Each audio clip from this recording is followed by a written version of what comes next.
मित्रमैत्रिणींनो नमस्कार। टायटल वाचून आपल्यापैकी काही लोक दचकले असतील की अरे शिर्डी हा तर राखीव मतदारसंघ आहे आणि राखीव मतदारसंघामधून पाटलाची नात उभीच कशी करावू शकते। तर तुमच्या या प्रश्नाचं उत्तर आज मिळणार आहे।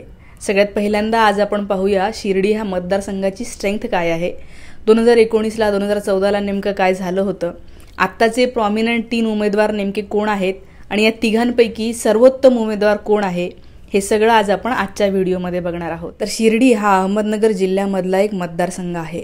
अहमदनगर जिल्हा हा 2 लोकसभा मतदारसंघामध्ये विभागलेला आहे। पहिलं म्हणजे शिर्डी आणि दुसरं म्हणजे नगर दक्षिण, असे 2 मतदारसंघ आहे। त्यातल्या शिर्डी या मतदारसंघाविषयी आज आपण चर्चा करणार आहोत। हा शिर्डी मतदारसंघ 2009 पासून सुरू झालेला, त्याच्या आधी कोपरगाव होता। तर 2009 पासून आत्तापर्यंत या शिर्डी मतदारसंघावर शिवसेनेचंच प्रभुत्व राहिलेलं आहे। थोडक्यात लोकसभेला शिवसेनेचाच उमेदवार जिंकून आलेला आहे। पण आता मात्र शिवसेना फुटलेली आहे, त्यामुळे आताचं चित्र काय असेल हे पाहण्यासारखं आहे। सध्याचे शिर्डी मतदारसंघाचे खासदार आहेत खासदार सदाशिव लोखंडे, हे शिवसेने शिंदे गटामध्ये सध्या आहेत।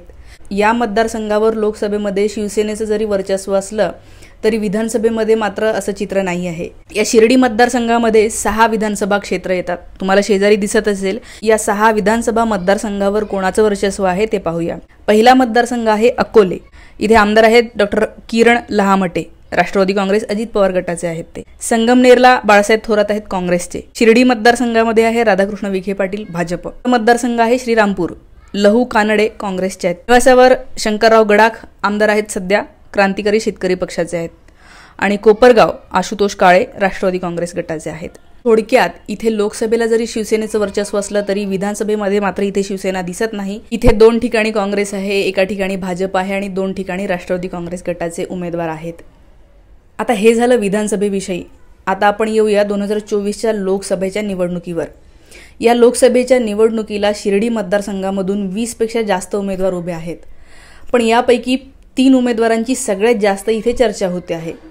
ते 3 उमेदवार कोणते, तर पहिलं म्हणजे उत्कर्षताई रुपवते, दुसरं भाऊसाहेब वागचोरे आणि तिसरं म्हणजे सदाशिवभाऊ लोखंडे। आता या 3ही उमेदवारांविषयी थोडंसं कंपॅरेटिव्ह आज आपण बघणार आहोत। पहिल्यांदा आपण बघूया भाऊसाहेब वागचोरे यांच्याविषयी। आता ह्या भाऊसाहेब वागचोरे यांना 2009ला शिवसेनेने तिकीट दिलं होतं आणि ते जिंकून आले होते, खासदार झाले होते। 2009 ते 14 असे ते खासदार होते। 14ला त्यांना परत एकदा उभं राहायचं होतं, परंतु शिवसेनेने त्यांना तिकीट न देता सदाशिव लोखंडेंना दिलं, त्यामुळे ते नाराज होऊन काँग्रेसमध्ये परत गेले। आता 8 महिन्यांपूर्वी उमेदवारीसाठी ते परत एकदा शिवसेनेमध्ये आलेले आहेत। आता पक्ष बदलू नये असं काही नाही आहे, तो प्रत्येकाचा पर्सनल चॉईस असतो। आता पक्ष बदलणे हा पर्सनल चॉईस जरी असला तरी शिवसेनेच्या बूथ मेळाव्यामध्ये वागचौरे यांनी साईबाबांची शपथ घेतली होती की साईबाबांची शपथ घेऊन मी सांगतो की मी पक्ष बदलणार नाही, अशी शपथ घेतली आणि काही दिवसातच ते काँग्रेसमध्ये गेले। त्यामुळे मोठ्या प्रमाणावर शिवसैनिकांची नाराजी त्यांच्यावर तेव्हापासूनच आहे आणि तेव्हापासून आत्ता 8 महिन्यांपूर्वी ते शिवसेनेमध्ये परत आलेले आहेत। ते असं करत वेगवेगळे पक्ष फिरून आलेले आहेत, त्यामुळे इथल्या लोकांमध्ये शिवसैनिकांमध्ये त्यांच्याविषयीची नाराजी आहे। दुसरं म्हणजे त्यांनी केलेला तुपातला घोटाळा। ते जेव्हा शिर्डीच्या साईबाबा संस्थानाचे अध्यक्ष होते त्यावेळेला तुपामध्ये त्यांनी खूप मोठा घोटाळा केला होता आणि त्याची त्या काळामध्ये भरपूर चर्चा झाली होती।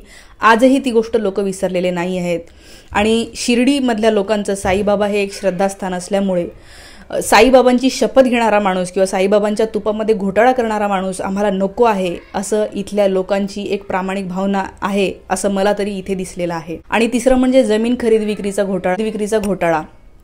नुकतंच काही शिवसैनिकांनी त्यांच्यावर जमीन खरेदी विक्रीचा घोटाळा केल्याचा आरोप केलेला आहे आणि या सगळ्या ज्या 3ही गोष्टी जर पाहिल्या तर शिवसैनिक त्यांच्यावर नाराज आहे। काही लोक त्यांना गजनी म्हणतात, काही लोक म्हणतात की ह्यांना बोलता येत नाही किंवा काल काय बोलले हे त्यांना आज आठवत नाही, ते विसरून जातात, त्यांचं वय झालेलं आहे, अशा अनेक गोष्टींची चर्चा या मतदारसंघामध्ये होते आहे। त्यामुळे मला प्रामाणिकपणे असं वाटतं की उद्धव ठाकरे शिवसेना गटाने एक चांगला उमेदवार या ठिकाणी द्यायला पाहिजे होता, तो त्यांनी दिला नाही।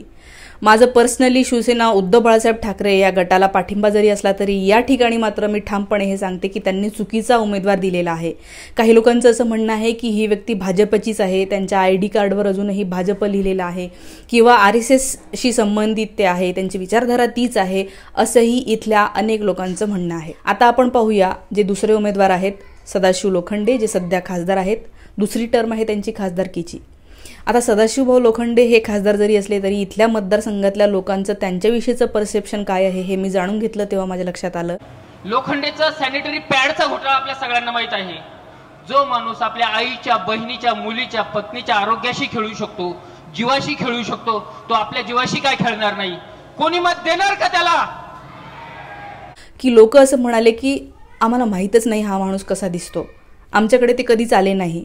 काही लोक इलेक्शनच्या काळामध्ये तर येतात, ते इलेक्शनमध्ये सुद्धा आलेले नाही आहे, कारण की त्यांना असं वाटलं होतं की आपण जिंकून येणारच आहोत. हे सुद्धा शिवसेना, भाजप, मनसे असे अनेक पक्ष फिरून आलेले आहेत. त्यामुळेही लोकांची यांच्याबद्दल नाराजी आहे. आणि दुसरं नाराजीचं सगळ्यात महत्त्वाचं कारण म्हणजे आजच त्यांचं भाषण ऐकलं आणि माझ्या लक्षात आलं की ते देवेंद्र फडणवीस यांचं नाव घेतात, पंतप्रधान नरेंद्र मोदी यांचं नाव घेतात, मोदींचे हात बळकट करण्यासाठी तुम्ही मला मतदान द्या असं म्हणतात. आता पहिली गोष्ट, आपले पंतप्रधान मोदी आणि BJP यांच्या विरोधात संबंध महाराष्ट्रामध्येच एक विरोधाची खूप मोठी लाट आहे. लोकांमध्ये खूप मोठा असंतोष आहे. त्यामुळे मोदींचं नाव, फडणवीस यांचं नाव घेऊन सदाशिव लोखंडे निवडून येतील असं मला तरी वाटत नाही.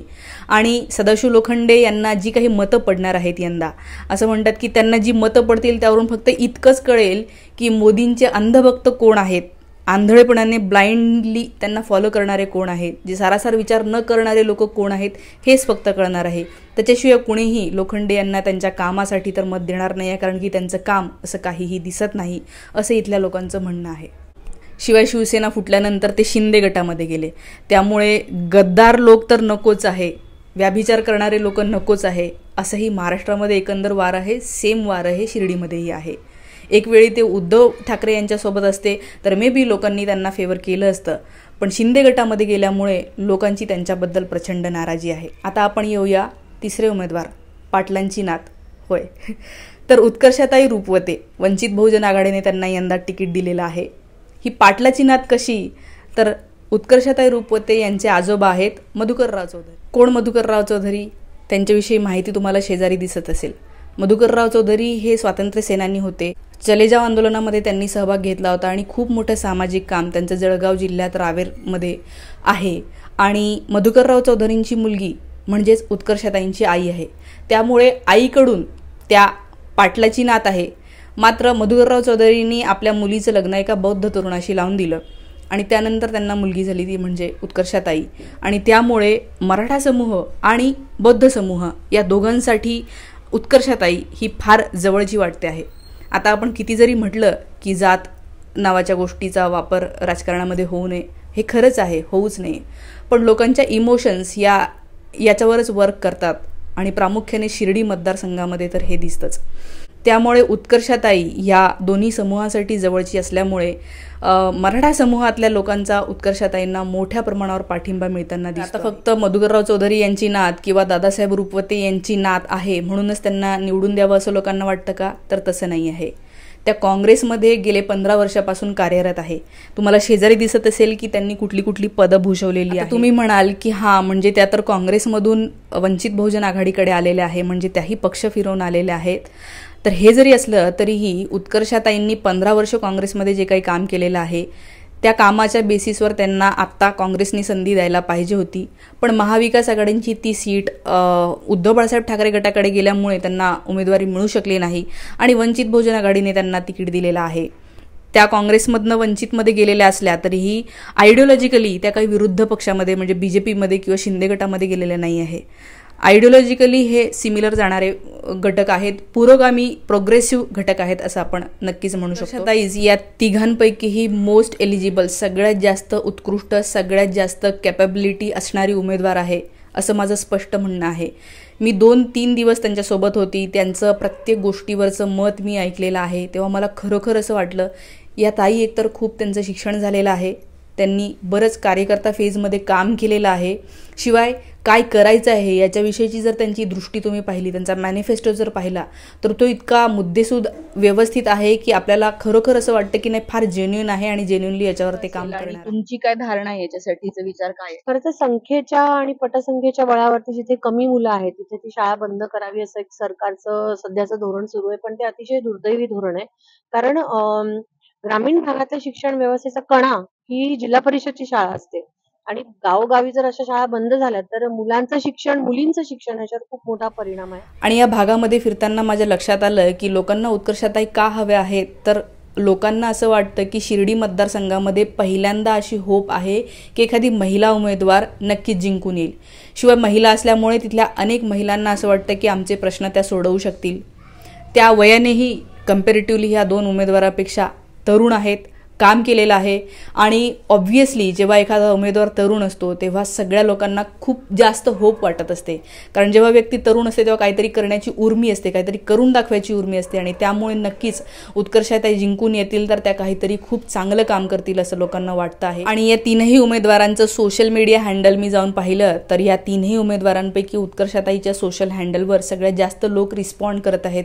खूप जास्त या तिघांच्या तुलनेमध्ये उत्कर्षताई ह्या पुढे आहेत, लोकांना त्या हव्या आहेत असं वाटायला लागलेलं आहे. आणि या सगळ्या ह्याच्यावरून मी हा निष्कर्ष काढलेला आहे की उत्कर्षताई ह्या मोस्ट एलिजिबल आहेत. आता आपण पाहूया आकडेवारी नेमकं काय सांगते. म्हणजे 2019ला काय आकडेवारी होती आणि आता उत्कर्षताईंच्या बाजूने कितपत आकडेवारी जाऊ शकते. तर आता तुम्हाला शेजारी दिसत असेल 2019च्या जनरल इलेक्शनमध्ये शिर्डी लोकसभा मतदारसंघामध्ये सदाशिव लोखंडे यांना 4,86,820 मतं पडली होती. 1947 त्यांच्या विरोधात 2019ला भाऊसाहेब कांबळे उभे होते.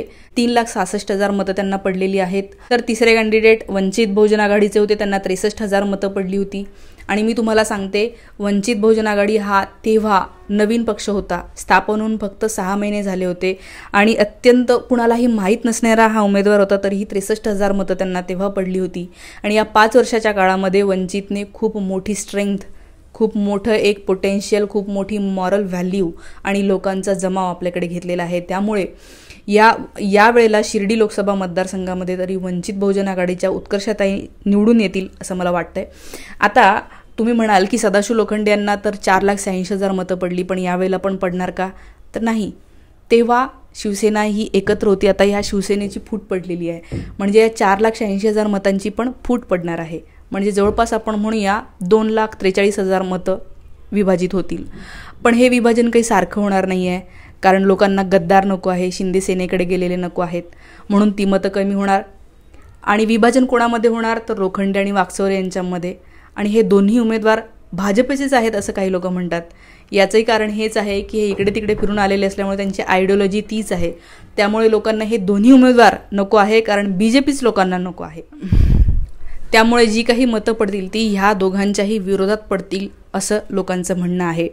शिवाय या भागामध्ये 2019ला फॉर एक्झाम्पल 10,30,000 इतके वोटर होते. 10,30,000 याच्यापैकी 4,86,000 मतं एका उमेदवाराला पडली होती. आताच आपण पाहिले की हे विभाजन होणार आहे आणि जवळपास 2-2 लाख समजा पडली तरी या 10 लाखापैकी 6 लाख मतं ही एका बाजूला जाणार आहेत.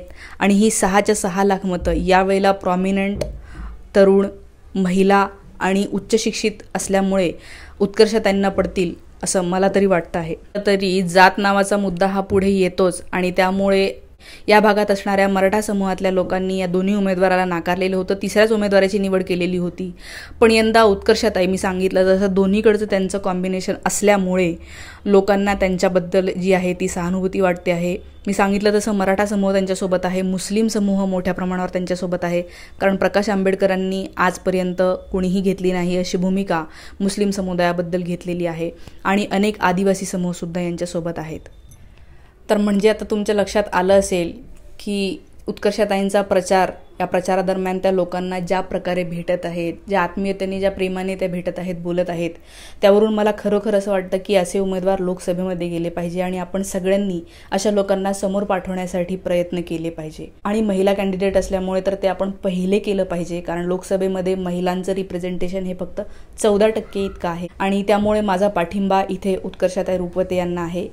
आता हे सगळं पाहता जर काही लोक घाबरले नाही की नको भाजपला मत करायचं नाही आहे म्हणून वाकचौरेला करू, तर असे घाबरलेले लोक वाकचौरे यांना मतदान करू शकतात. अंधभक्तीमध्ये वाहून गेलेले लोक, फक्त आणि फक्त अंधभक्तीत वाहून गेलेले लोक सदाशिव लोखंडे यांना मतदान करू शकतात. कारण की त्याच्याशिवाय दुसरी कुठलीही पॉझिटिव्ह गोष्ट त्यांच्याकडे नाही आहे की त्यांच्या बाजूने लोकांनी जावं. आणि राहिला मुद्दा, जर व्यक्तींनी एकदम सारासार विचार केला, सगळ्यात प्रॉमिनंट कोण आहे, सगळ्यात योग्य उमेदवार कोण आहे, आपल्या देशासाठी, या राज्यासाठी कोण सगळ्यात चांगलं असेल असा विचार केला तर उत्कर्षताई यांचीच निवड सगळ्यांनी. आणि या सगळ्या गोष्टी पाहून मला तरी असं वाटतं की शिर्डीकरांनी यंदा या पाटलाच्या नातीला नक्कीच निवडून द्यावं. हे सगळं पाहून तुम्हाला नेमकं काय वाटतं मला कमेंटमध्ये नक्की सांगा. आणि अशा उमेदवाराला आपण पुढे नेलं पाहिजे असं तुम्हाला जर वाटत असेल तर हा व्हिडिओ शिर्डी मतदारसंघातल्या तुमच्या सगळ्या मित्रमैत्रिणींना पाठवा. त्यांना कन्व्हिन्स करा, त्यांना सांगा अशा महिला उमेदवाराला पुढे नेणं का गरजेचं आहे. आपल्या देशासाठी हे खूपच गरजेचं आहे आणि म्हणून हे काम तुम्ही यंदा नक्की करा. धन्यवाद.